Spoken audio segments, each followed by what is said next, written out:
বিপদে পড়লে কাছের মানুষের অনেক কিছু চেনা যায়।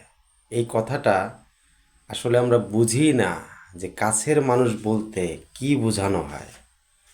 আমরা ভাবি বা যেভাবে বোঝানো হয় যে কাছের মানুষ বলতে সাধারণত মনে হচ্ছে যে বন্ধু বান্ধব, চাচা খালা খালু, হ্যাঁ, এদেরকে বোঝানো হয়। আপনি ভুলের মধ্যে আছেন, আপনি বিপদে পড়েন নাই, তাই আপনি জানেনই না যে এখানে কাকে বোঝানো হয়। যে বিপদে পড়লে আসল চরিত্র, আপনার অবস্থান আপনি বুঝতে পারবেন, অনেক কিছু শিক্ষা পাবেন।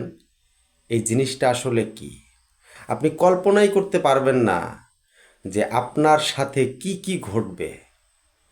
আপনি বিপদে পড়লে আপনাকে কিভাবে আরও সাগরে ডুবিয়ে দেওয়া হবে আপনি কল্পনাই করতে পারবেন না। তবে এটা বাস্তব ঘটে। যার যার এই অভিজ্ঞতা হয় শুধু তারাই জানতে পারে। এই আপনজন বলতে এমন এমন মানুষ আছে জড়িত যেটা ভাবা যায় না। একটু যদি উদাহরণ দেওয়া যায় তাহলে বুঝবেন। যখন আপনি দীর্ঘদিন বেকার থাকবেন তখন টের পাবেন যে আপনার অবস্থানটা কোথায়, ভালোবাসা কোথায় বুঁদ হয়ে চলে গেল, তখন বুঝতে পারবেন।